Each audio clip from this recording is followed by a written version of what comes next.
You're not a criminal. Not really. You haven't robbed or murdered anyone, nor said anything particularly heretical in public, but simply being alive in medieval Europe is dangerous behavior in itself. Maybe you stepped on someone's foot at the market, your chimney smoked the wrong way, your goat looked at someone sideways, or you have a mole in a weird spot, and someone's grandmother had a dream about a mole, so now you're obviously in league with Satan. Accusation isn't about what you did. It's about what someone thinks you might have done, or would do if left unsupervised, starting as a whisper, then a glance, then a conversation, between two people confident in their limited understanding of theology, law, and goat behavior. You might have been standing near a sick cow when it died. Not your fault, but cows are. Expensive you are not, and it's easier to blame the weird-looking neighbor than accept that livestock sometimes dies. Maybe someone wants your land, that swampy patch behind your house worth nothing, unless someone else wants to grow cabbage on it, and nothing clears a land dispute faster than a heresy charge and a conveniently timed vision from God. Even children can accuse you, especially if you told one to stop throwing mud at your door. Suddenly, little Simon is crying in the town square, saying he saw you dancing naked with a ghost, and people believe him because he's 8 and wouldn't lie except he absolutely would. Don't bother saying you're innocent. That's what guilty people say, and you're suspiciously calm, too panicked, or not panicked enough. There is no correct emotional setting, and you're always reacting incorrectly, which makes you look guiltier. Sometimes the accusation comes from the church. Maybe you missed Mass 3 Sundays in a row, were seen talking to travelers, or your beard is the wrong length, so the priest decides your soul needs purifying by force. Other times, it's strategic. You witnessed a bribe, a crime, or an affair, and rather than let you talk, someone accuses you first, loudly, repeatedly, with dramatic hand gestures, making you the problem, not a witness. Even illness is suspicious. Your cough, someone else's rash, or a baby's death makes. People recall your green eyes historically the color of sign and jealousy, turning your sneeze into a curse and your goose very much cooked. If you're a woman, especially unmarried, outspoken, educated, or over 40 and still alive, you're automatically suspicious, as that combination screams witch to the average medieval brain, which is mostly beer and superstition. Sometimes the town just needs a scapegoat. The harvest failed, the river flooded, or the baker's wife had twins with red hair. So the tense, itchy village points at you saying, "That one, get them." There are no appeals, no affidavits, no alibis checked. The mere accusation is evidence. Enough, and if you're truly innocent, God will protect you, right? But God's been quiet, and the magistrate is loud, especially among angry farmers and unpaid soldiers. You're not a thief or killer, just an unfortunate soul who made eye contact at the wrong time, in the wrong town during the wrong moon cycle, now on trial for existing without divine permission. You're accused, still reeling, wondering how tripping into a sheep became witchcraft. But don't worry now, comes the evidence, which in the medieval justice system is a flexible term. Evidence might be something someone claims to have seen, dreamed, or that the wind blew strangely near your house on a Tuesday, and now a man in a fox hat thinks you're consorting with demons. A classic case. Your cousin's neighbor heard from a monk you bought garlic at the wrong stall, practically a signed confession. No need to verify the source, as confidence is enough. Physical signs like birthmarks, freckles, or a mole shaped vaguely like a lizard are witches. Marks, a scar from a ladder fall 5 years ago is demonic branding. A limp when it rains is clearly infernal arthritis. Animals are evidence too. A cat's wrong glance is a familiar. A toad near your door is. Sorcery, a bird flying over your house, is a message from hell, making pet ownership a risky endeavor. Objects can incriminate. Herbs in your home are spell work. A readable book is suspicious. A locked box is cursed. A creaky box is haunted. And a fixed box is too haunted. Testimony from jealous neighbors, bitter exes, or the guy whose rake you borrowed is credible, as motive and bias are charming quirks, not reasons to dismiss a case. Spectral evidence counts. Someone dreamed you rode a cow backward chanting Latin, so you're obviously astral projecting to spread plague very rude of you. Children are popular witnesses, loud and creative. Little Agnes says you floated in a puddle, and though she thinks frogs are spies, her tears sell better than a thoughtful adult's words. Even weather is evidence. A storm after your accusation confirms guilt. No storm means the devil's hiding it. Heads, you're guilty. Tails, you're hiding something with no winning. You can try an alibi tending sheep, praying or bleeding quietly, but no one believes you. Defending yourself is suspicious, as only the guilty get defensive, and the innocent, but mostly the guilty. Character witnesses people who dislike you, line up to say how strange you are. You laughed during a thunderstorm, talked to onions, or sang the goats, and the milk curdled. If they need evidence, they make it.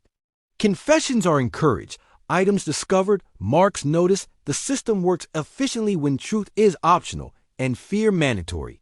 Your trial begins with yelling, not dramatic courtroom style, but confused. Overlapping shouts in a church hall, barn, or muddy hill, surrounded by people assuming your guilt for entertainment. A man in robes may be the judge, maybe just someone with robe shouts in what might be Latin or his lunch order, mispronouncing your name as your cue to tremble and look harmless. No defense counsel or clerk advises you. You stand with your guilty face, and the judge scowls as witnesses claim you muttered at an ox or picked herbs with intent. You try to speak, but the crowd mutters, the priest chants, and a cabbage core lands at your feet. You're told to be quiet and let the process unfold, though you don't know what it is. Scripture or laws are recited. Words like maleficium and suspicion tossed like confetti, with gasp and cross signs. The judge looks bored, the priest hungry, someone naps. Your fear is guilt, calm is unnatural, smiling is suspicious, frowning is sullen. Confusion is hiding something. There's no winning posture, and your eyebrows might be next. Confession is pushed. You say no, they ask louder, then with hot iron. A monk offers to unburden your soul bait, not kindness, and your silence offends like kicking a saint. The judge waves a hand, the priest nods, the crowd leans in. A verdict is mumbled, a guard grabs you, and justice feels like theater, not ceremony, as you're dragged away. The judge, reeking of pickled onions and sour wine, isn't qualified, sober, or awake, just a landowner or church official with confidence and a family seal he stamps on things. He claims to have studied law pamphlet on the 10 Commandments he spilled wine on, and his deliberation is a sip from a goblet, a frown, and a hunch about your mother's offense. You once hanged a pig for eating a turnip, quotes fake laws, nods off mid-trial, and rules based on cheese mold patterns, his robes trailing mud and catching fire. He answers to no one, appointed by a cousin or bishop, and bored judges get creative, sentencing you to lashes for eyebrow heresy while the crowd claps. Legal defense is hands-on, you speak for yourself, but no one listens. You must confess, cry, or hope the judge is sentimental, as justice is served when he feels good about it. And that's what matters. Apparently, legal defense in the Middle Ages is, let's call it hands-on, as in the hands are yours. The mouth is yours, and the panic is entirely yours. You're not just a defendant, you're also your own legal team, public relations manager, and emotional support animal. Good luck with that. There's no barrister sweeping into the courtroom with a dramatic cape and a stack of clever objections. No one leans over to whisper legal strategy in your ear. There's no one at your side but fear, poor hygiene, and maybe your cousin Gregor, who is legally considered a turnip in 4 jurisdictions. Lawyers did technically exist in some places at some times, but not for people like you. If you were a noble, a bishop, or someone whose last name came with land and a coat of arms, sure, maybe you get a representative. But you're not that. You're just a dirt-covered nobody with a suspicious mole and a shaky voice. Even if you beg for counsel, the court would stare at you like you just asked to summon a demon. Why would you need help if you're innocent? What do you have to hide? Real truth speaks for itself. And if it doesn't, well, that's probably your fault. So now you're standing alone in front of a scowling judge, a very entertained crowd, and a priest who keeps muttering prayers loud enough for everyone to hear. You're told to make your defense. They mean now, on the spot, preferably without stuttering. You open your mouth. Words fall out the wrong ones. You try to explain that you weren't near the sick cow, that your herbs are for soup, and that you have never once communed with a frog intentionally. Halfway through, you forget what day it is. You mention your alibi, your neighbor, who is unfortunately also your accuser. The judge interrupts. The priest yawns. The crowd starts whispering. You're not sure if they're impressed or preparing to light something on fire. Either way, your argument isn't going over well. You appeal to reason. That was your first mistake. You try logic. Why would I curse a field I rely on for food? Excellent point. No one cares. Someone in the front row mumbles that that's exactly what a devil's servant would say. The priest nods. You're losing momentum. There's no cross-examination, no calling witnesses on your behalf, no opportunity to present evidence, because that would imply the court cares about reality. You just talk until the judge tells you to stop, or until you say something dumb enough to be taken as a confession. Desperation sets in. You start telling personal stories. That time you helped a lost child find their goat. That time you donated bread to the church. You start crying or laughing or both. The judge looks annoyed. The priest starts praying louder. Someone throws a turnip core. Again. In a last-ditch effort, you try to quote scripture. You fumble the line. Instead of Psalm 23, you recite a fragment of something that sounds like a bakery receipt. The priest gasps. The judge grimaces. A child screams. You may have just committed theological slander. There are no rules to fall back on, no precedents to cite, no appeals to a higher court. The best-case scenario is surviving the day with your limbs intact. The worst-case scenario involves boiling water and a very serious monk with a bucket. You realize too late that you were never supposed to win this. The trial is a formality, a performance, a deeply unfunny comedy where your suffering is the punchline. You're not here to convince them of your innocence. You're here to provide closure and ideally entertainment. When it's over, the judge waves dismissively. The priest stops chanting. The crowd goes quiet. Your defense has been noted. It will be forgotten. You are led away, still muttering something about super herbs. And the next trial begins probably with the same results. No lawyer, no defense. Just you, the mob, and the deafening sound of medieval silence where justice should have been. Now that your defense has failed spectacularly, publicly, and with only minor vegetable injuries, it's time for the court to do what it does best. Shrug off responsibility and let God decide. Enter the trial by ordeal, a process so sensible, so elegant, so deeply stupid, it could only have been invented by people who thought illness came from sneezing demons. The logic is simple. Since God is all-knowing and just, He will intervene during your trial. Meaning, if you're innocent, He'll protect you. If you're guilty, He'll let the laws of physics ruin your day. It's a foolproof system, provided you're a fan of pain and divine ambiguity.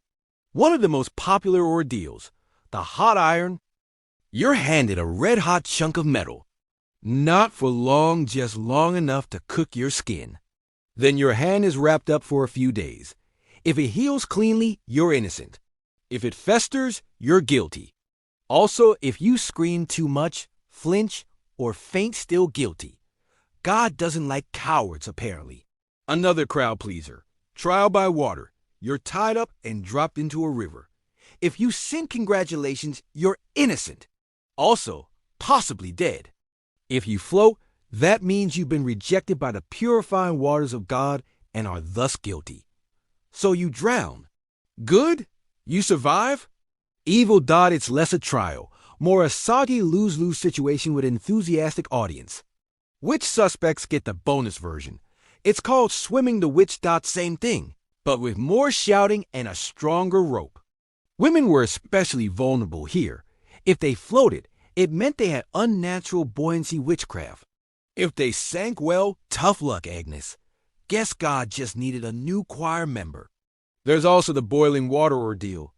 A cauldron is filled with bubbling water because fire isn't dramatic enough on its own.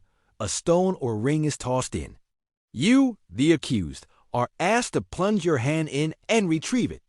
Yes, that's the test. If your arm turns into soup, you're guilty. If it somehow doesn't, miracle, innocent. Also unlikely. Let's not forget trial by fire. Sometimes you had to walk a set number of paces while holding a flaming object, or walk barefoot across burning plowshares. The goal was to see if your feet blistered, which they did, every time, because they were feet on fire. But if they blistered too much, then clearly you had something to hide. Some ordeals were more symbolic, like eating sacred bread. Sounds pleasant, right? Except if you choked on it, it meant you were guilty. If you didn't choke, maybe you were innocent. Or just better at chewing. There's no medical nuance here. Just a strong belief that God micromanages digestion. The deeper horror is that these weren't considered punishments. They were tests. Designed not to hurt you, though they absolutely did, but to let divine truth shine through your bubbling flesh or your oddly buoyant corpse. This wasn't cruelty. It was theology with smoke and audience participation. The whole village showed up for Ordeal Day. Everyone loved a good spectacle. There'd be praying, chanting, gawking, probably snacks. Children would sit on barrels to watch you scald your hand while local clergy explained that this was, in fact, justice.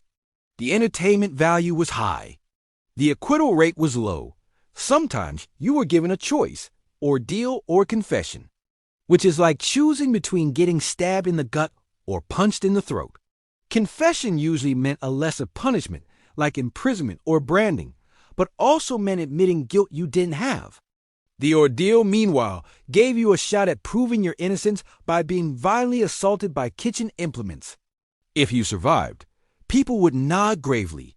God has spoken, they'd say, as you held up your mangled, semi-cooked hand and tried not to cry in front of the priest.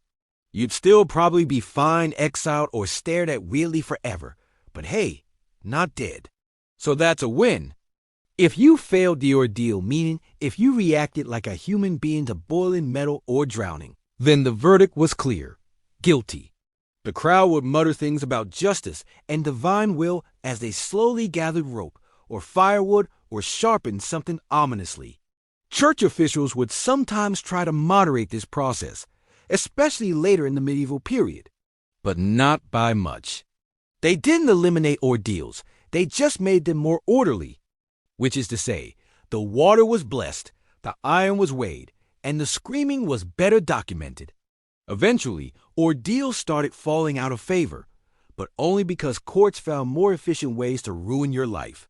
Until then, this was the gold standard for judgment, pain, spectacle, and the faint hope that maybe, just maybe, the laws of nature would take a coffee break and let you live. So yes, your fate came down to heat, water, fire, or bread. Trial by ordeal, where the truth burns, floats, fears, or chokes you to death. Justice, medieval style. When shouting didn't work, Latin failed, and boiling your hand didn't settle things. Medieval courts had one last gloriously stupid trick up their sleeve. Trial by combat. That's right. If we can't agree on whether you're guilty, we'll let you and your accuser beat the truth out of each other with sticks. Problem solved. The logic here was divine, literally. The belief was that God would grant victory to the righteous, that the innocent would triumph, that holy justice would guide your sword arm, even if that sword was technically a stick, and your arm was already broken from a previous arrest attempt. Trial by combat wasn't reserved for soldiers or nobles. In theory, anyone could invoke it. In practice, you usually only got the option if you were of decent standing, which meant literate, landed, or lucky. But sometimes, just sometimes, a peasant got to swing for their freedom. Badly.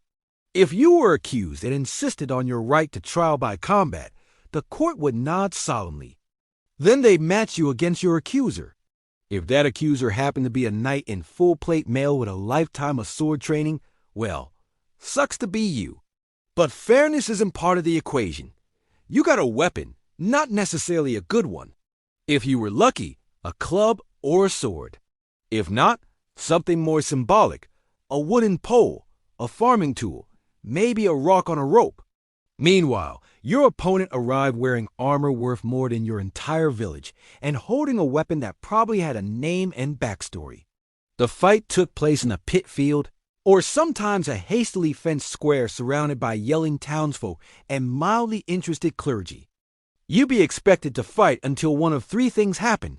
Someone yielded, someone died, or someone passed out from blood loss and was quietly declared guilty for being bad at cardio.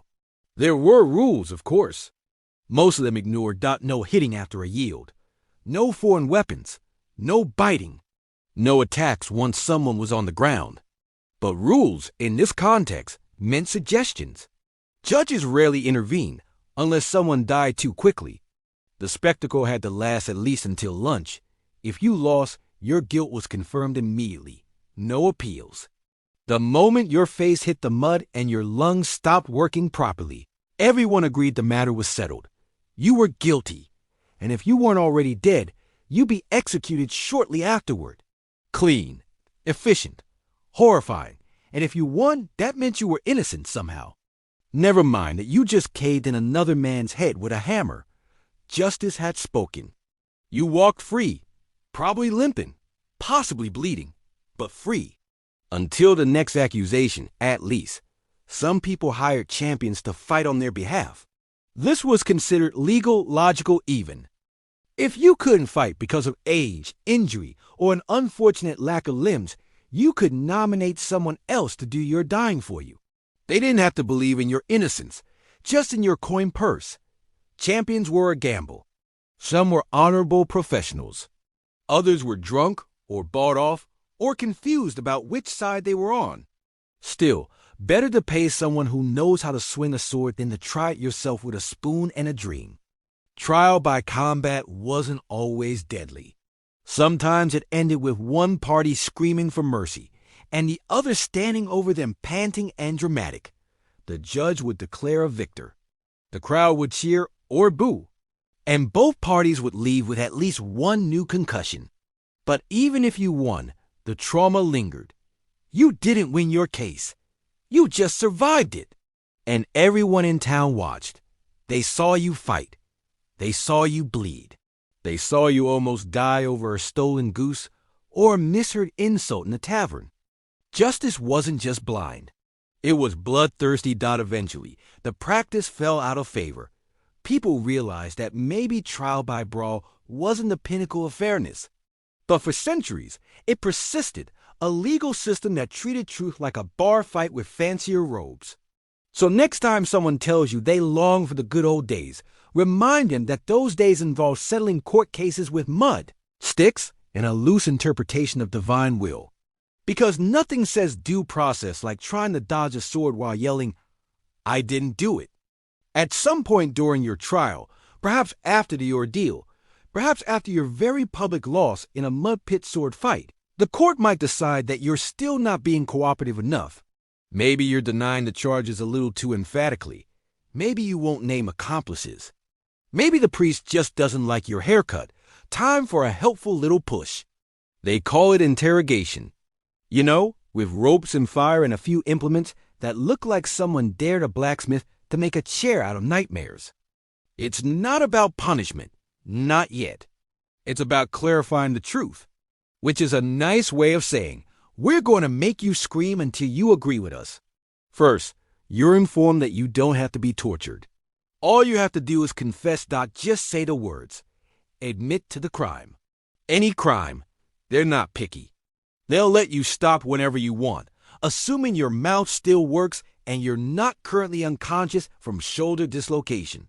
The rack is a favorite. It's simple, efficient, and horrifying.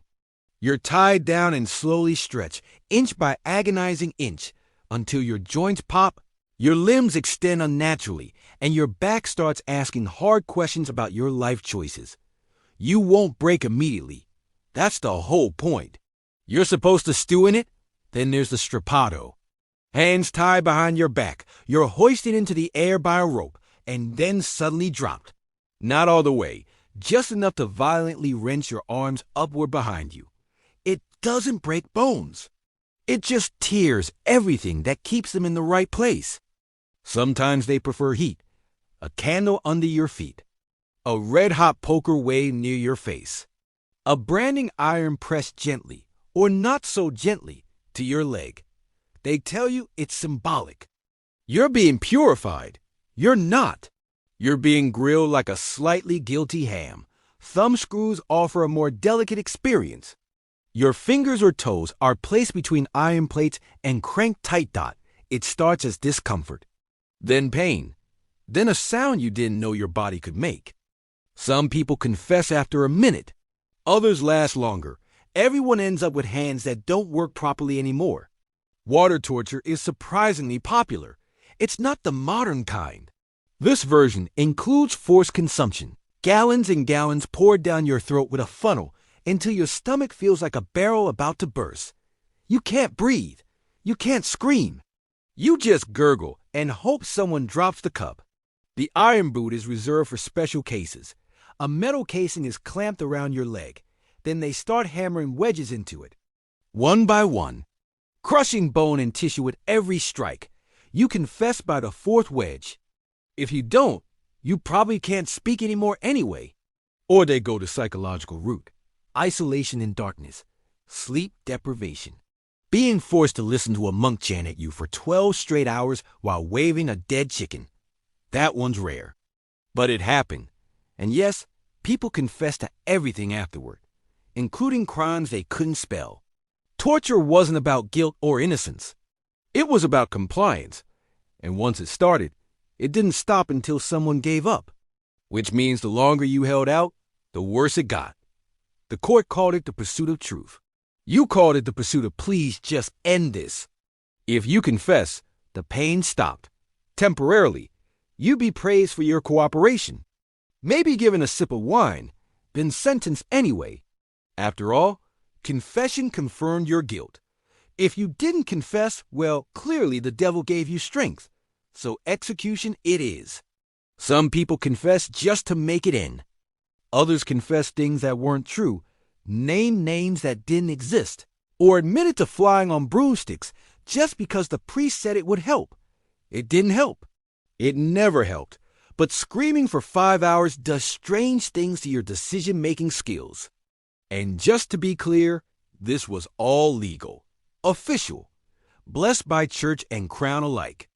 It was written down, approved, signed, and in some cases choreographed like a particularly cruel dance.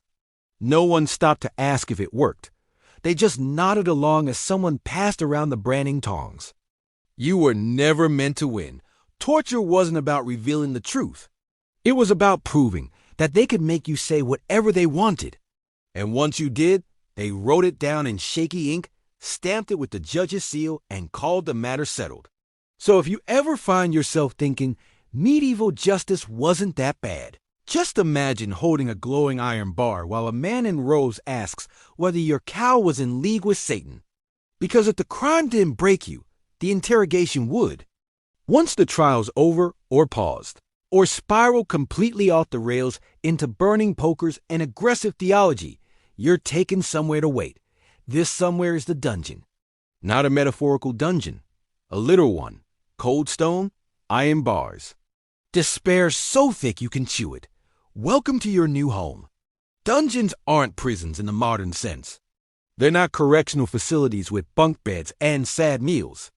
They're holes in the ground or carved into castle basements, often as an afterthought. They were designed for 3 things: darkness, suffering, and legally sanctioned neglect. The smell hits you first. It's hard to describe. Think feet, mold, old meat, wet cloth, and something vaguely sour that might be fermented hope. It's the scent of centuries of people regretting their life choices. You don't get used to it. You just eventually stop crying about it. The air is thick, not metaphorically. Literally, it doesn't move. It just sits there, damp and heavy like the breath of a toad. Your lungs feel betrayed. Every inhale comes with a taste of moss, mildew, and the emotional residue of 600 prior tenants. Lighting is minimal. Maybe there's a torch in the hallway. Maybe. Usually it's just you, darkness, and the occasional flicker of light from a guard's lantern, far enough away to be taunting, but close enough to remind you that someone could check on you. They won't, but they could. The walls drip constantly. You don't know where the water's coming from. Probably the ceiling. Possibly the dead. It creates a constant, irregular plinking sound that slowly becomes your lullaby. Drip, drip, pause, drip. You start hearing patterns in it. Messages, warnings, existential threats from the wall fungus. You sleep on straw. Not fresh straw. Not even last week's straw. Just a gray, matted lump of formerly plant matter that squelches when you sit on it. Sometimes it moves. You tell yourself it's just your imagination. Then it blinks. Rats live here. Big ones, bold ones. They look you in the eye and assess your threat level. You lose that staring contest every time. They steal your food, your dignity, and occasionally a toe if you sleep too soundly. You start naming them, they don't respond. Except for Gregory. He watches you while you sleep. Food comes irregularly. Bread so hard it could double as a blunt weapon. Stew made from mystery. If you're lucky, there's water. If you're unlucky, the guard forgot or remembered and just doesn't like you. Hunger gnaws at you. Eventually you try to eat the straw. Gregory judges you. Time stops meaning anything. There are no clocks, no windows. No routine. You mark the days by meals or rat sightings. Or how many times you hallucinate your grandmother telling you to invest in wool futures. You forget what month it is. Then what year? Then your last name. You're not alone. Other cells hold other prisoners. You hear them moaning, whimpering, talking to themselves. Sometimes screaming, sometimes laughing, sometimes whispering prayers in languages no one speaks anymore. You try to make friends. That goes poorly. One of them bites. Your clothes rot on your body. Your skin itches. Your feet are always damp. Your fingernails go strange colors.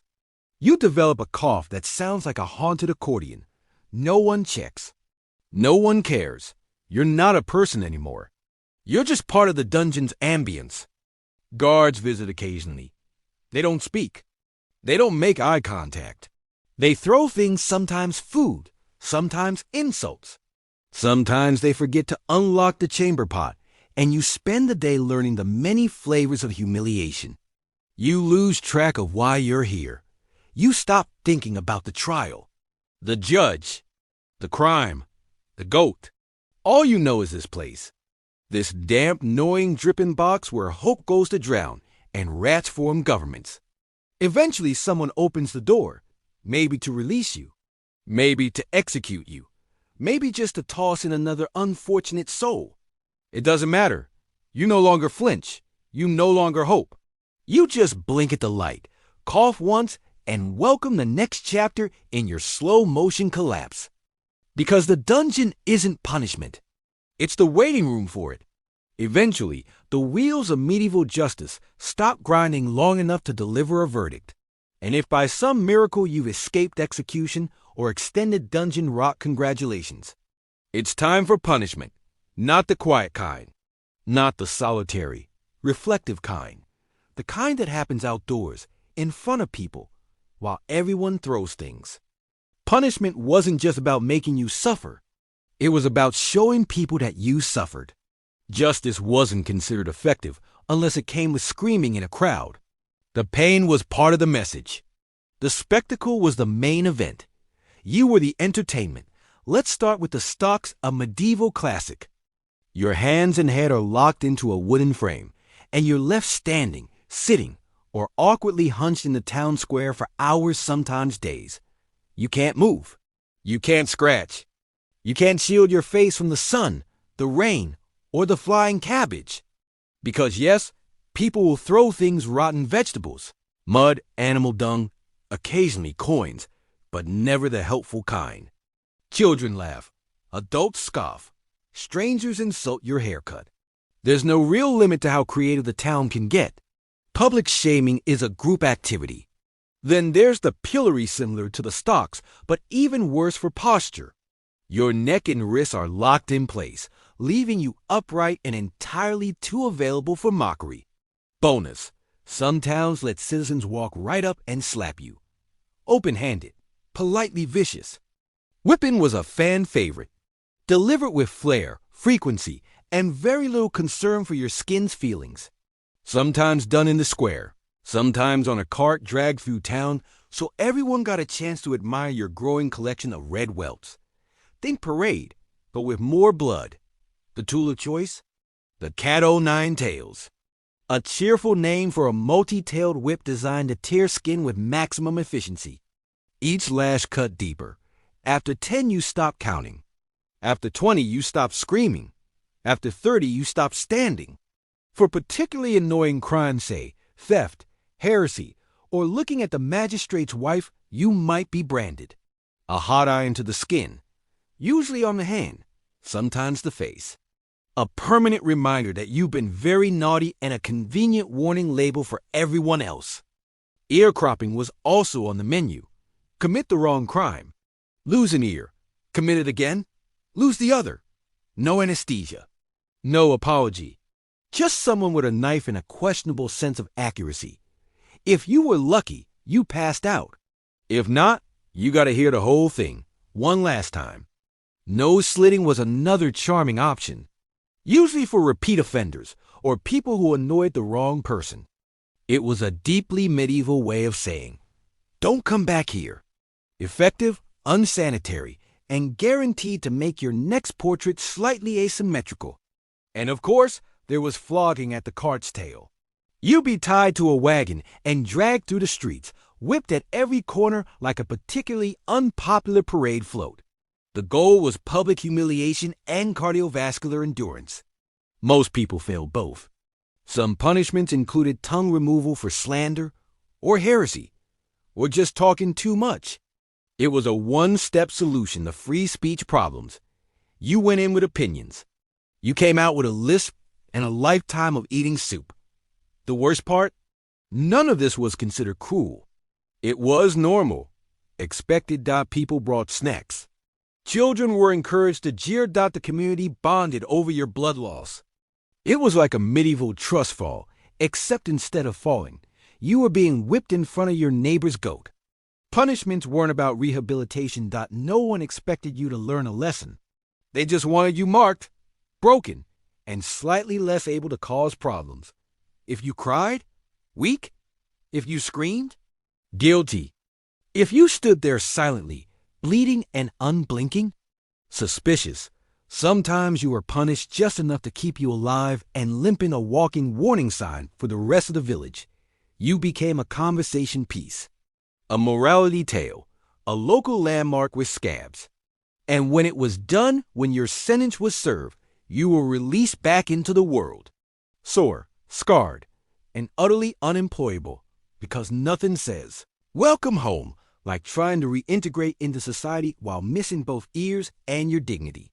So yes, in medieval justice, the punishment always fit the crime.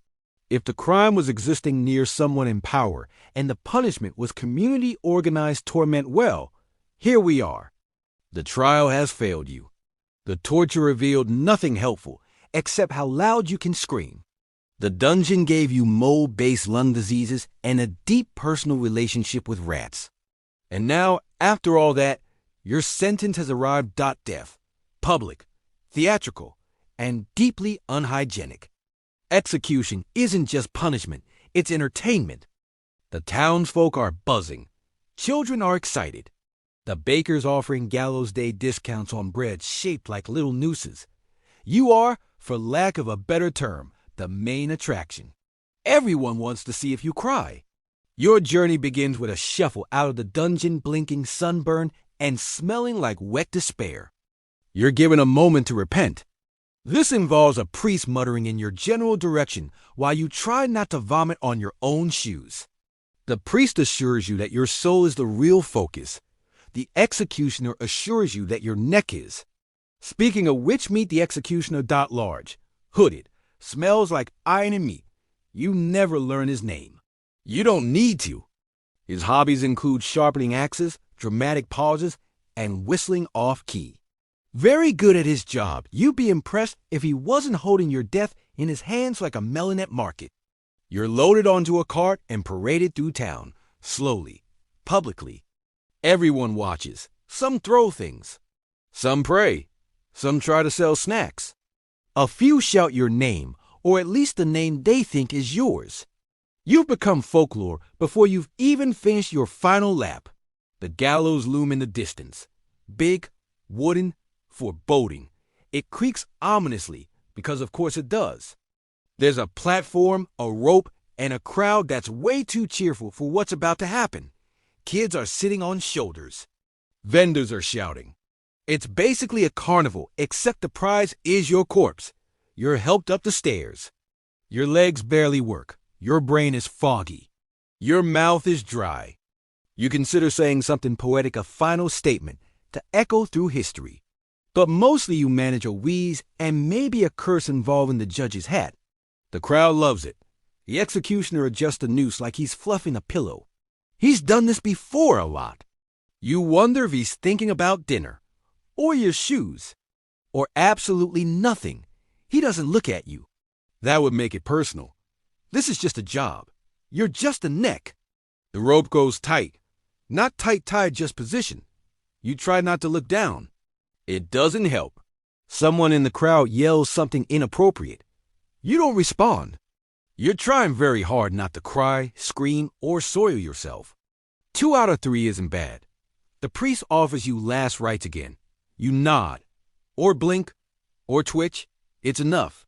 You start praying. You try to follow along, but your brain is mostly playing funeral music and flashing memories of bread that didn't taste like mold. Then comes the signal. Maybe a drum beat, maybe a hand wave, maybe just silence. The executioner pulls the lever, or kicks the stool, or pushes you off with a surprising amount of casual force. Gravity does the rest. If it's a short drop, you choke. A long drop, you snap. Sometimes the rope breaks. Sometimes the knot fails. Sometimes you twitch for a while, legs kicking like a fish that regrets everything. The crowd watches it all with morbid curiosity and mild applause. After a while, seconds, minutes, eternity, it ends. You're still. The priest says something solemn. The executioner shrugs. The crowd begins to disperse.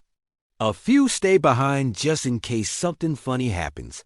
Nothing does. You're dead. Thoroughly. They leave you hanging for a while. A warning, a message, a decorative statement about the cost of heresy, theft, or existing near someone important. Eventually, your body's taken down. Maybe buried. Maybe tossed in a ditch. Maybe left to dangle until the birds lose interest. And that's it. Your medieval justice journey ends with a splintery platform, a suspiciously frayed rope, and the knowledge that you are slightly more popular in death than you ever were in life. Sleep tight, neck-stretchy friend. History remembers you as some guy who got what was coming. It's your final moment. The rope is tied. The priest is muttering something half-hearted. Your stomach is doing backflips. But before we focus on your impending doom, let's take a look at the real star of medieval justice, the crowd. They showed up early. Some camped out. Others brought children. A few even dragged stools from home for a better view. This isn't just a punishment, it's entertainment. The medieval equivalent of dinner and a show, but with more blood and slightly fewer coherent plot lines. Vendors roam the square selling roasted chestnuts, boiled ale, questionable pies, and something that might be meat on a stick. Children chase chickens between people's legs. Someone's playing a lute badly. This is a festival of death. And you're the reluctant headliner. People aren't sad. They're excited. This is the most thrilling thing to happen since last week's pig escaped into the church. Executions are community events like weddings, but louder and with more screaming. You've brought everyone together. You're a unifying tragedy. They don't care what you did. Theft. Heresy. Looking funny at a baron's wife. Doesn't matter. You're guilty because you're up there and they're down here eating turnips and judging your posture. It's not about justice. It's about spectacle. There's always that one guy shouting, "Get on with it," like you're personally delaying his afternoon. Another yells, "Confess, sinner," while chewing something that sounds moist. Meanwhile, a toddler throws a crust of bread at your feet with the energy of a tiny, furious god. You scan the faces. Most are strangers. A few look vaguely familiar. That might be your neighbor. Or the guy who stole your ladder last year. Hard to say. He's laughing too hard for proper identification. Eye contact is a mistake. You start to feel like a tourist attraction with a pulse. Some people genuinely believe they're watching justice. Others just want to see something messy. It's the perfect excuse to take the day off from farming. After all, how often does someone die theatrically in the middle of town? You're not just being executed. You're performing. The crowd's mood fluctuates. If you cry, they jeer. If you joke, they cheer. If you try to praise, someone heckles. They want drama. They want closure. They want to tell their grandkids, "I was there when that guy soiled himself on the scaffold." Good times. And if the execution goes wrong, then it really becomes a show. A botched hanging? That's a story for years. If you twitch, scream, or survive longer than expected, it's a 5-star matinee. The louder you suffer, the more they clap. Nobody came for a quiet death. Even the priest glances at the crowd more than at you. He knows he's part of the act. His job is to make it sound holy while the peanut gallery throws moldy fruit. The executioner, too, a crowd favorite. They admire his skill, his timing, his ability to kick a stool with flair. You hear laughter, applause, possibly betting. One man swears you'll faint. Another says you'll curse the king. They argue while you tremble. You are now a public debate topic with ankles. Your last words will be analyzed like a bad play review. And after it's done, after the twitching stops and the rope goes slack, they'll murmur their thoughts. "Bit quick. Should have screamed more. Did you see his face?" Then they'll go home, back to their chickens, their fields, their deeply average lives. While you hang there like a grim decoration, the crowd doesn't remember your name. They remember the moment, the noise, the drama. You weren't a person. You were a break in the routine, an afternoon event. And by sundown, you're already fading into legend, half remembered, wrongly quoted. Because in medieval justice, the crowd isn't just a witness. They're the jury, the gossip column, and the Yelp reviewer of your final moments.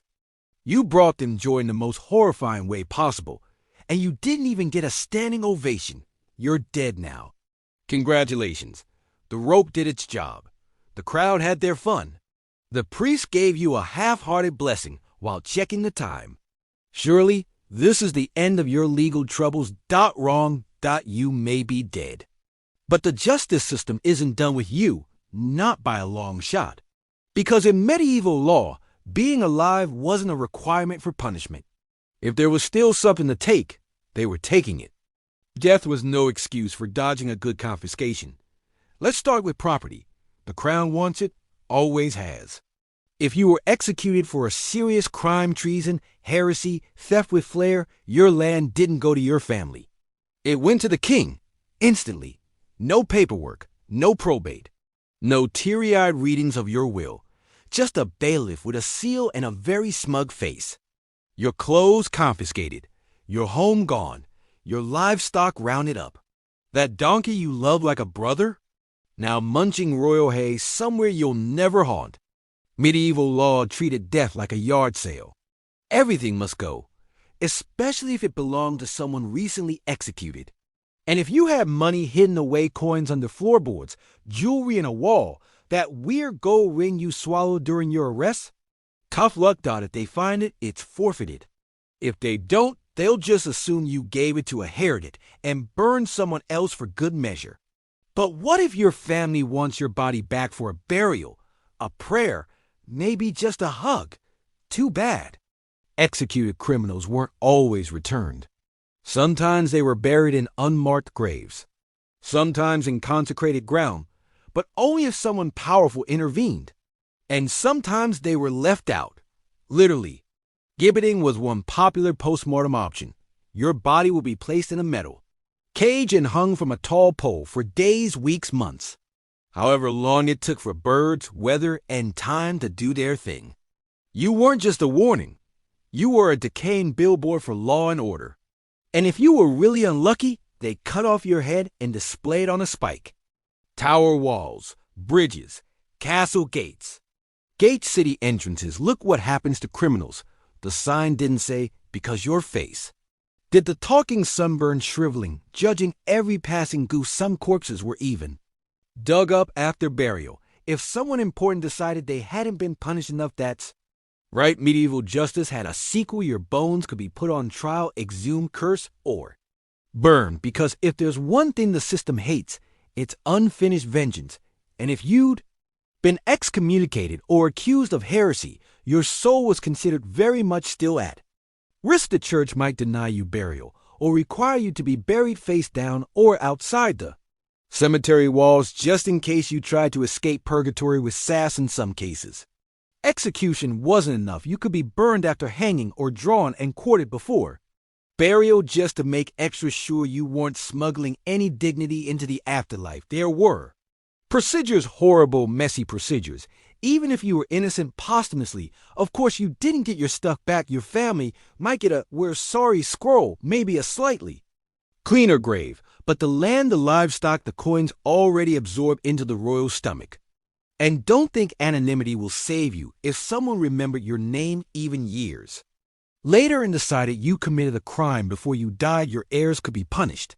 Debts demanded, reputations crushed. You weren't just guilty, you were generationally inconvenient. This wasn't justice. This was a cleanup operation, a message to the living cross. The wrong people. And you won't even get to rot in peace. The law wanted closure. Your corpse was a loose end, and so they tied it up with rope with fire with a lovely little plaque that said, "Here lies nobody important." So no, death wasn't the end. Not here, not now. In medieval justice, the body was just another thing to be processed, stripped, displayed, denied tax sometimes, even retried it. You died once the law made sure it counted for at least 3. You didn't do anything. You know that maybe you stepped in the wrong puddle. Maybe you sneezed during the sermon. Maybe you looked at someone's goat for a second too long, and now you're a criminal. Not because of what you did, but because of what someone thinks you did. In the medieval justice system, actual guilt was optional. Suspicion was plenty. Someone points, someone mumbles, someone says, "He always seemed odd." And suddenly you're being dragged before a judge because your haircut made a merchant's wife nervous during market day. False accusations were everywhere like fleas, but worse for your health. They started from gossip, fear, jealousy, or boredom. A neighbor wanted your field easy. Accuse you of stealing a chicken. A rival wants your job. Witchcraft.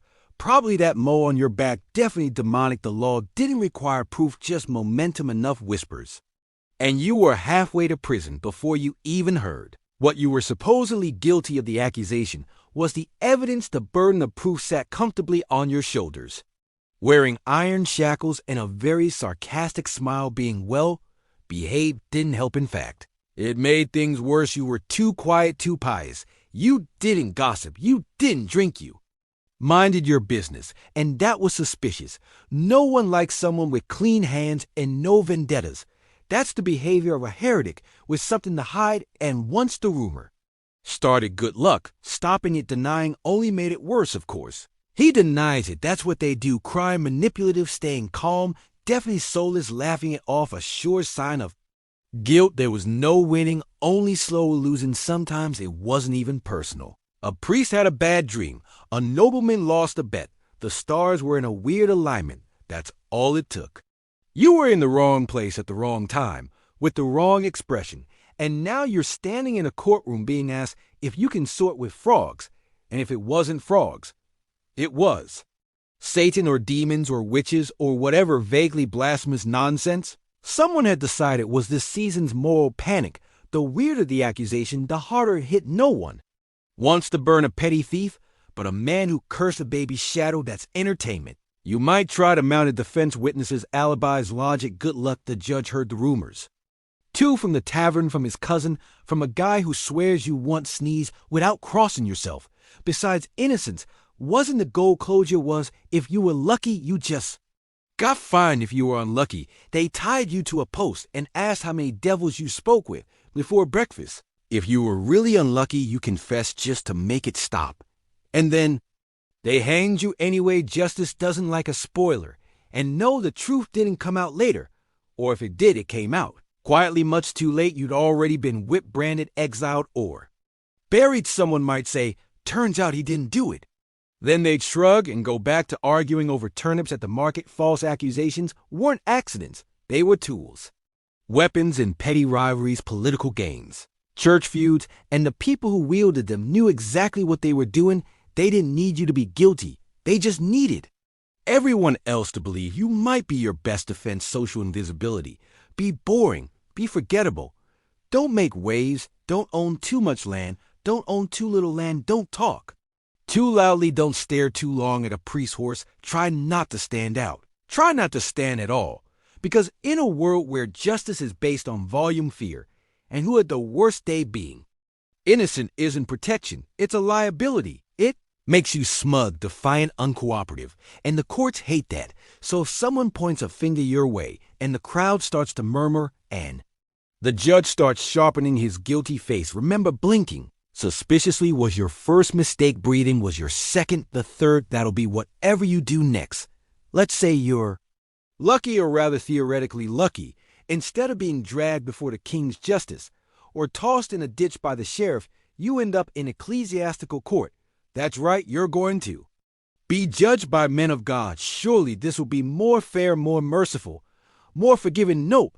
Welcome to church court, where the outfits are fancier, the vocabulary is longer, and the punishments are just as horrifying, but with extra incense. You're not being tried by warriors or lords. Now you're being tried by scholars, priests, monks, and sometimes a bishop who looks like he hasn't blinked since Advent. Your crime isn't necessarily theft or murder, though it could be, but more often it's heresy, blasphemy, sorcery, or something horrifying like refusing to pay a tithe or forgetting how many sacraments there are. You're not just wrong, you're theologically incorrect. And that's worse. The setting is different, less screaming, more. Suddenly you sit in a dim chamber beneath stained glass windows, surrounded by men who speak fluent Latin and regard your peasant vocabulary with barely concealed horror. They're writing things down. You don't know what it might be. Your confession, it might be a grocery list. You'll never find out. There's no jury, just clergy, often educated, often literate, occasionally drunk on power and actual wine. They ask you questions in Latin.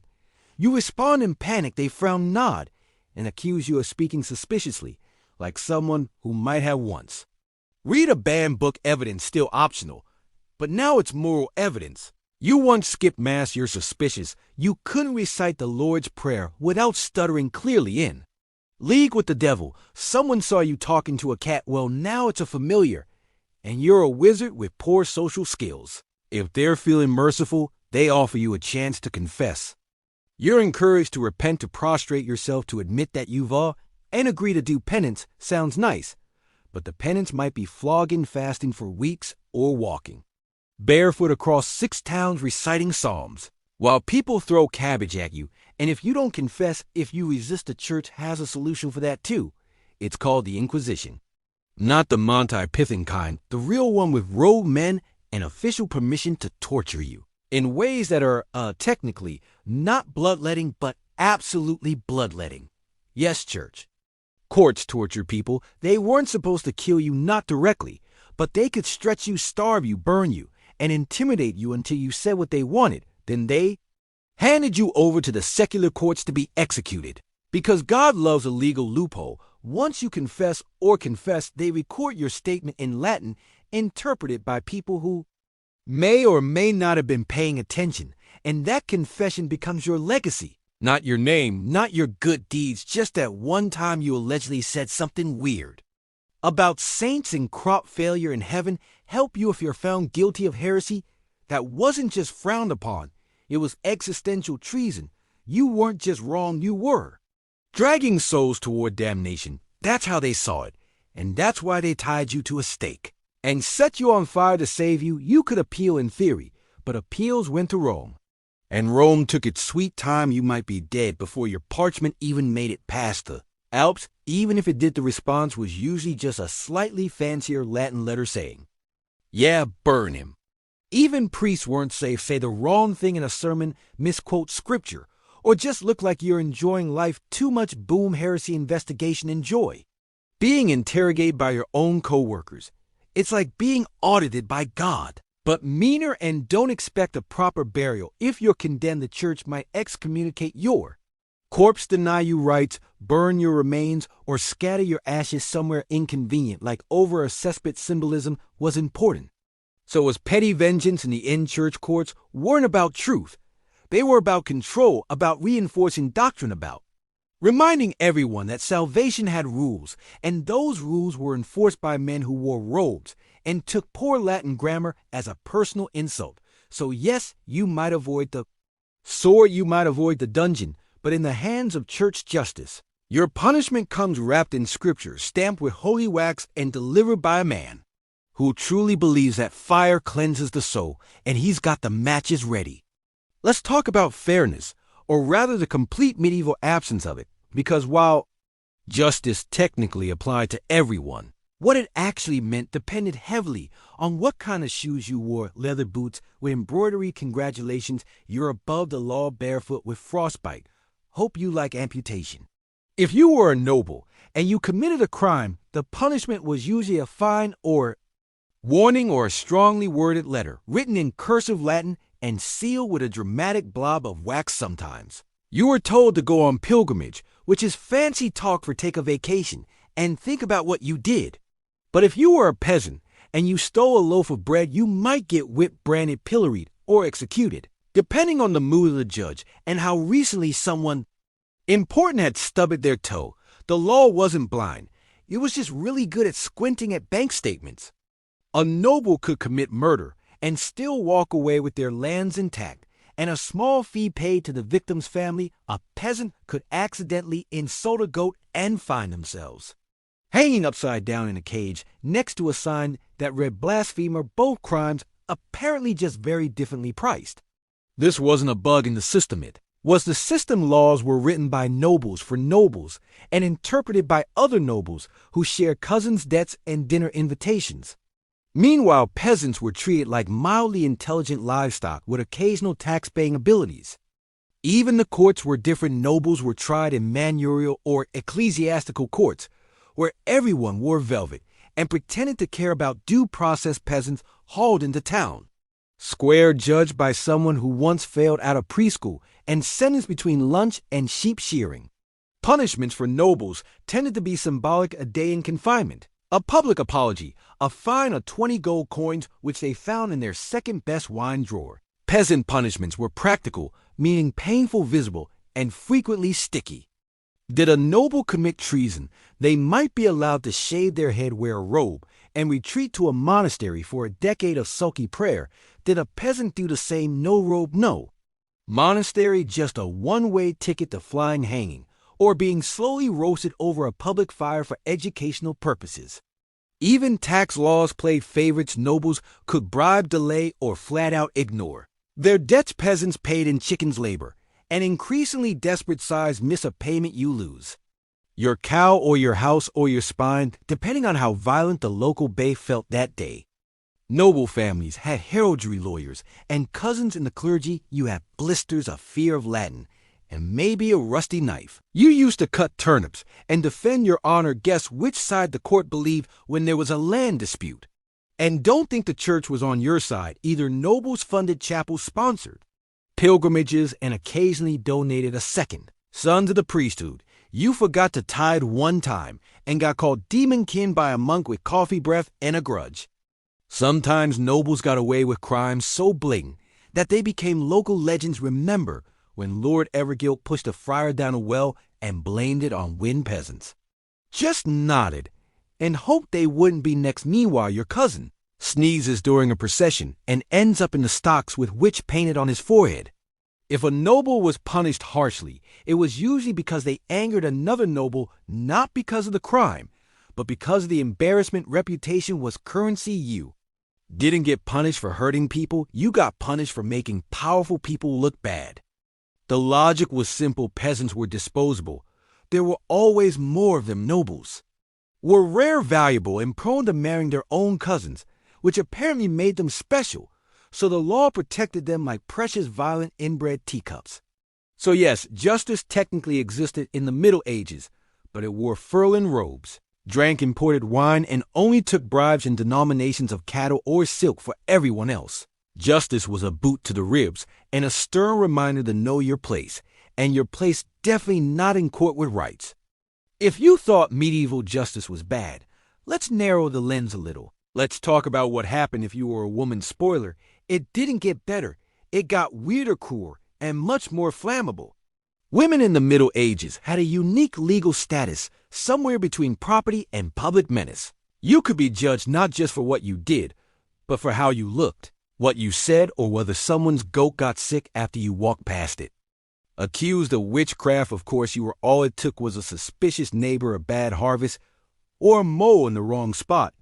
You knew herbs that's poison. You didn't cry at a funeral cold-hearted. You cried too much hysterical congratulations, you're a witch. And once that accusation landed, logic was no longer invited to court. Didn't want proof. It wanted confession, and if you didn't give it, they'd squeeze twist dunk or roast it out of you. Because everyone knows the best way to detect a witch is to see if she survives drowning. If she floats, she's guilty. If she sinks and dies innocent, but you know dead. Didn't get accused of witchcraft, don't relax. You could still be tried for adultery, talking back, or just being difficult, and difficult was broadly defined. Maybe you had opinions. Maybe you ran a business too well. Maybe you existed without permission. Even married life didn't protect you. Your husband could accuse you of almost anything, and the court would listen. You didn't cook fast enough. You didn't bear a son. You made a face. During a sermon into the pillory, you go with a helpful sign around your neck that says scold, shrew, or harpy. There was even a specific punishment tool for mouthy women: the scold's bridle, a metal cage that fit over your head with a gag to silence your tongue. Public humiliation with bonus drooling. You couldn't speak, eat, or move without pain. But hey, at least you weren't on fire. In some towns, women could be flogged, shaved, or dragged through the streets for sexual misconduct. Men fined. Maybe if anyone noticed, the double standard wasn't just present, it was carved into law with a smug little flourish. Pregnancy didn't always help either. If you were accused of a crime, you might get a delay. Not mercy, they'd wait until you gave birth and then execute you, because nothing says civilized society like letting a newborn live just long enough to watch mom be hanged. If a woman killed her husband, even in self-defense, the court assumed it was premeditated. Why? Because a woman must have planned it, since she had no strength to act in passion. That's right. They managed to be sexist in two directions at once. And if a man killed his wife, it was often downgraded to a domestic matter. Sometimes he was fine, sometimes not. Sometimes the court nodded and said, wives can be troublesome. Everyone chuckled. The widow did not. Let's not forget inheritance laws. Women couldn't always inherit land titles or even their own dowries. If your husband died, his cousin might show up and kick you out. If you died, your belongings went to your male relatives. Your personal agency had an expiration date, usually puberty. Even in church courts, where you might hope for spiritual fairness, women were judged more harshly for moral crimes. A man confessed to fornication. He repented. A woman branded exiled or sentenced to lifelong public penance in a tunic made of shame. And yes, women did resist. They ran, hid, lead, fought. They joined outlaw bands disguised themselves as men, fled to nunneries, but the system was against them. Every door had a priest behind it, every alley had a judge, and every accusation had a fire starter. In the end, medieval justice didn't just fail women, it targeted them. It made their bodies a battlefield, their voices a threat, and their survival a statistical fluke. If you made it to old age without being accused of witchcraft or moral decay, you deserved a trophy, or at least a decent chair. So if you ever feel nostalgic for the good old days, remember this: if you were a woman, those days might have ended with you tied to a stake while The crowd roasted turnips and blamed you for the weather justice medieval style, now with extra fire. You've been accused of a crime. It doesn't matter if you did it. The court thinks you did. And the rope's already being measured. You have two options: face justice or run. And if you're fast enough, smart enough, and desperate enough, you just might make it to the one loophole that offers hope of sanctuary. In medieval law, churches weren't just places to kneel and contemplate. Your sins, they were emergency safe zones, like spiritual timeout corners for the legally doomed. If you could reach a holy place before being caught, you could claim sanctuary, a temporary force field powered by God and reinforced by Latin. The trick: you had to get there on foot while being chased, possibly barefoot, probably bleeding, and definitely terrified. It was a race between you and whoever wanted your head. You sprinted past pigs, startled peasants, and judgmental nuns, all while yelling something like, "I claim sanctuary," in between wheezes. Once inside the church, you had to grab the altar, the cross, or a holy relic, something important looking, and hold on like your life depended on it, because it did as long as you were touching sacred furniture. You were officially off limits. Mostly, the guards might still yell. They might still poke you with sticks, but technically they couldn't kill you yet. Congratulations, you're safe for now. The authorities couldn't drag you out without offending the church, and nobody wanted that. Paperwork. So they waited outside impatiently, like wolves around a prayer circle. Meanwhile, you gotta sit, reflect, sweat profusely, maybe snack on communion bread if you were lucky, and blasphemous. But here's the catch: sanctuary wasn't permanent. You didn't get to live in the chapel forever like some holy raccoon. You had 40 days. 40 days to pray, panic, and prepare your next move. After that, you had to choose: stand trial and likely die, or agree to exile known as abjuring the realm. Exile wasn't glamorous. You confessed to your crime, whether you did it or not, and swore publicly to leave the country. You were given a walking route to a specific port, and you had to take it without deviation. If you turned left when the instructions said right-hanging dot, if you stopped for lunch in the wrong village, hanging. If you blinked too confidently at a tax collector hanging dot, you guessed it, hanging. And once you reached the port, you were expected to leave immediately. Doesn't matter if there was a ship. Doesn't matter if you had money. The law assumed you'd hop on to the next vessel, sail away, and never return. If you did come back, well, the noose missed you. Of course, this all relied on people respecting the sanctuary system, which didn't always happen. Sometimes angry mobs dragged people out anyway. Sometimes knights accidentally set fire to the church. Sometimes the local priest decided you looked a bit too heretical and offered you up like a sacrificial goose. And the system was wildly inconsistent. Different churches had different rules. Some only protected certain crimes. Others required a donation. Some just locked the doors and pretended no one was home. The success of your sanctuary claim often depended on how much the priest liked you, or whether he had lunch plans. But still, for the desperate and the doomed, it was a chance, a slim one, a sweaty, uncomfortable, deeply humiliating chance you might survive. You might be exiled instead of executed. And honestly, that counted as a win. Being an outlaw meant more than just being on the run. It meant being legally dead. Once declared an outlaw, you lost all rights. Anyone could rob you, stab you, or drag you to court, and no one would be punished. You were fair game, a walking crime magnet with a target painted on your soul. So sanctuary was more than a delay tactic. It was a lifeline in a system that didn't hand out many. It was a final roll of the dice before the gallows noticed your name. A chance to kneel in a pew and beg for mercy from a God who might just maybe be slightly more forgiving than the sheriff. In the end, sanctuary didn't prove the system worked. It proved that everyone knew it didn't. That even in a world of floggings and fleeings, there needed to be a back door, even if it was made of old wood and Latin hymns. So if you're ever wrongly accused, bleeding barefoot and clutching a holy statue while knights shout outside, congrats. You found the medieval version of due process. Good luck, you've got 39 days left. Let's be clear, In a proper justice system, a confession is supposed to mean something. It's the truth spoken freely, a moment of clarity, accountability, maybe even redemption. In the medieval justice system, a confession was just whatever came out of your mouth before you passed out. If the court wanted one, they got one not because you were guilty, but because you were tired, terrified, and possibly being held upside down over a fire while a monk asked you very leading questions. Medieval law prized confessions. They were considered the gold standard of guilt. If you confessed, the trial was basically over. No need for further investigation. No need for witnesses. No need for that pesky thing called evidence. Just a neatly written statement in Latin, signed with your name, or if you couldn't write, your blood. Of course, nobody cared how they got it. Sometimes the court was subtle.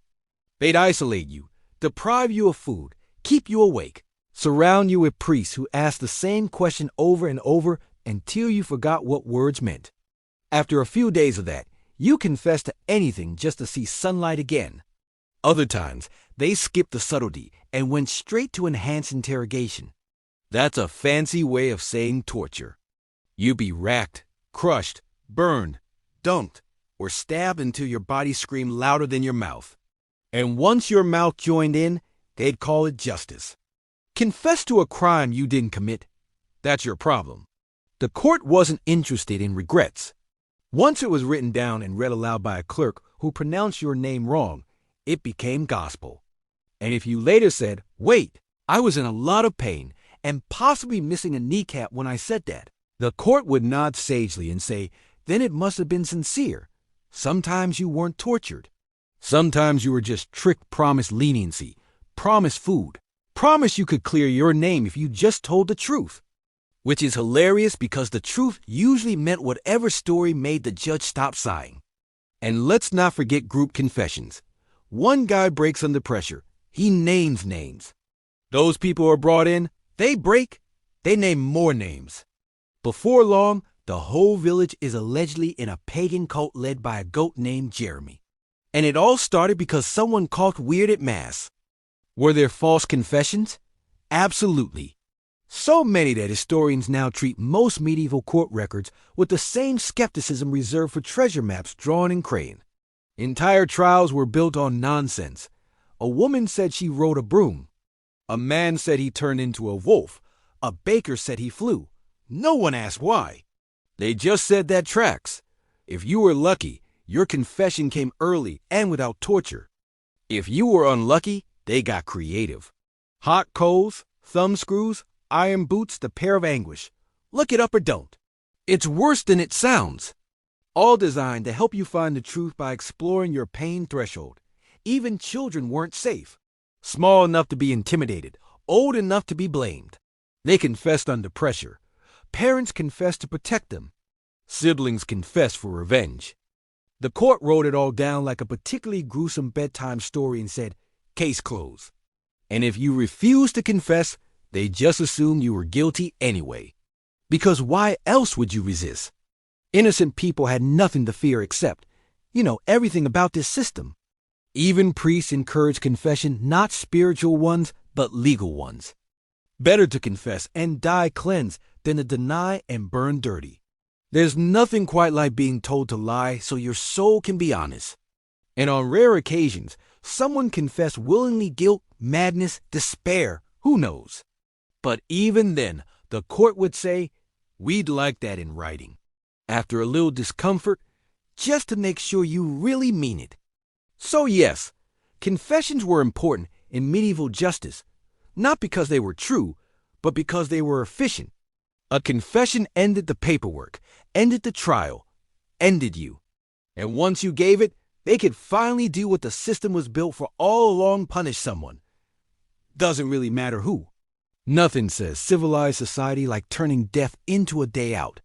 In the medieval world, justice wasn't just about order, it was about spectacle. A performance. A social event with high stakes, loud noises, and occasional projectile vomiting. Public executions were appointment viewing.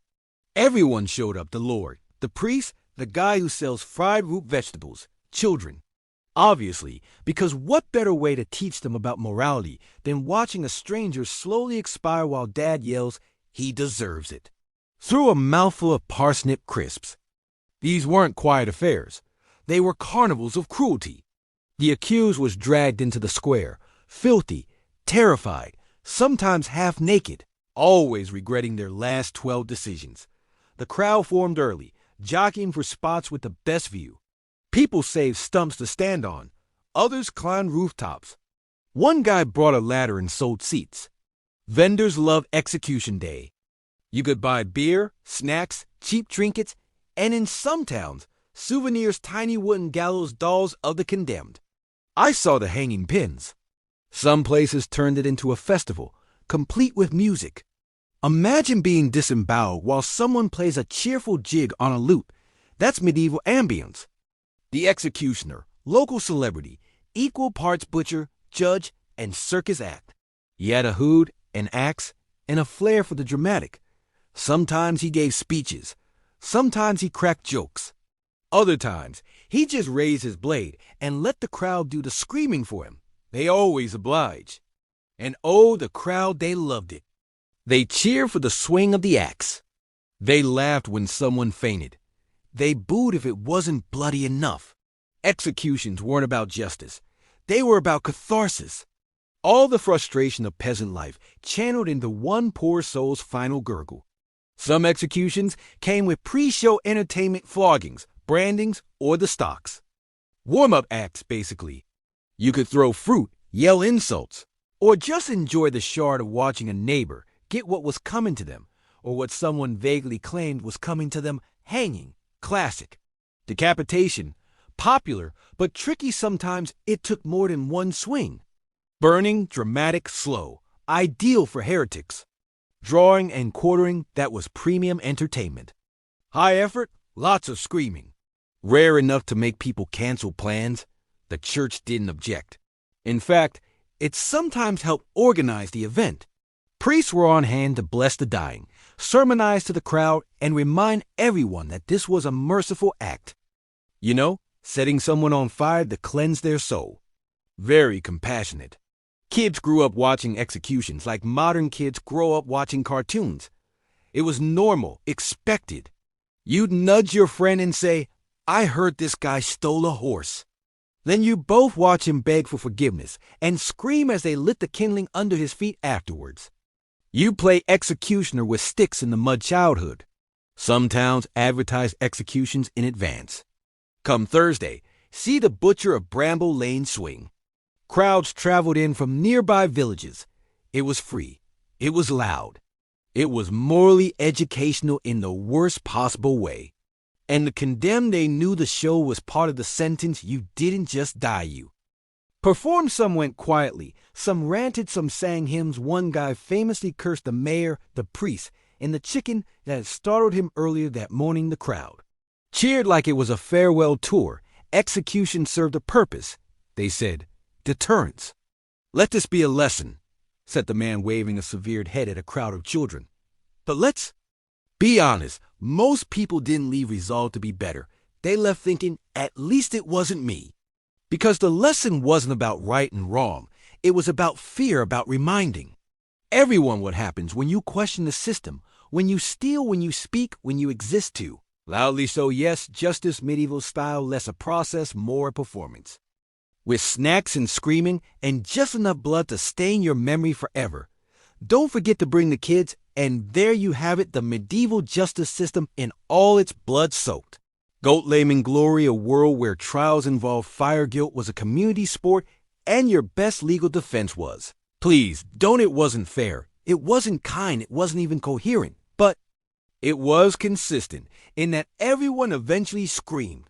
But you're not on trial, not in a freezing stone room, not being dunked in a pond because your neighbor thinks you're bread. Rose too quickly, you're not trying to memorize the Lord's Prayer while someone sharpens iron tongs behind you. You're in bed, maybe even under a weighted blanket with pillows with. Plumbing with dignity. You have rights, laws, due process lawyers who don't scream Latin at you judges, who mostly stay awake. And if someone accuses you of witchcraft today, they get Laughed off Twitter instead of promoted to the bishop. Rick, that's progress. So take a breath, let your muscles relax, feel the comfort of not being shackled to a wall while someone debates whether or not to boil your feet. You're clean, you're safe. You're probably not being hunted for heresy by a man named Brother Elbow. Close your eyes, sleep well. And the next time you worry about that email you forgot to send, just remember at least you're not in the pillory while a child pelts you with onions and calls you. Satan's housekeeper perspective is everything.